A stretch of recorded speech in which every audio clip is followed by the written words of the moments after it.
আমরা বিয়ে বাড়ির মাছের ঝোল করব।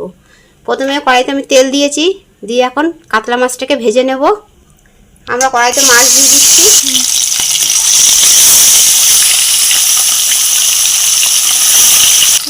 মাছটা আমার ভাজা হয়ে গেছে, আমি এবার তুলে নেব।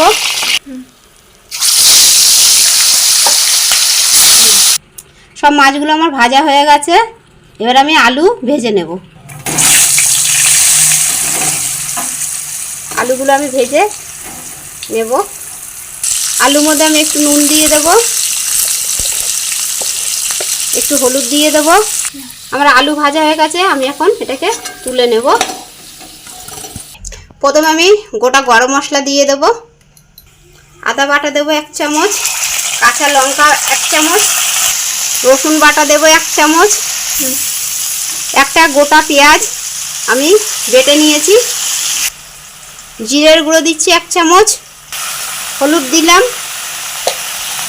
লবণ দিচ্ছি 1 চামচ, 1 চামচ কাশ্মীরি লঙ্কার গুঁড়ো দিলাম, দুটো কাঁচা লঙ্কা দিলাম।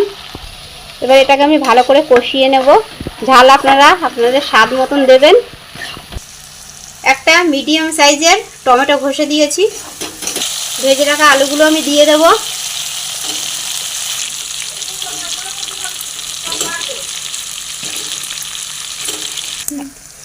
দেখতেই পাচ্ছেন আলুগুলো এত সুন্দর দেখতে লাগছে, খেতে কিন্তু হেভি টেস্ট হবে।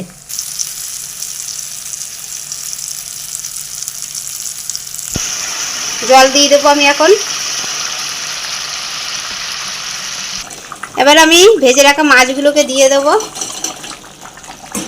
দেখতেই পাচ্ছেন তরকারি কিন্তু আমার হয়ে গেছে, কালারটাও কিন্তু খুব সুন্দর হয়েছে, খেতেও খুব টেস্ট হবে। এবার আমি এটাকে নামিয়ে নেব।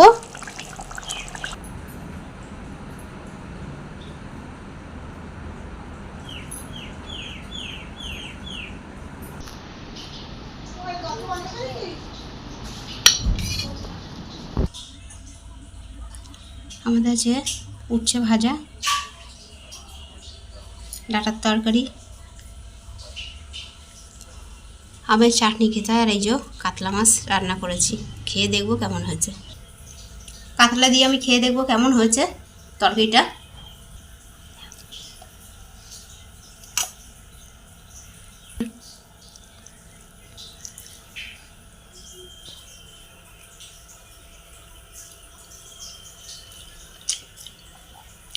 খেতে খুব টেস্ট হয়েছে। আপনারা এইভাবে রান্না করে খেয়ে দেখবেন, পুরো বিয়ে বাড়ির মতন খেতে হয়েছে।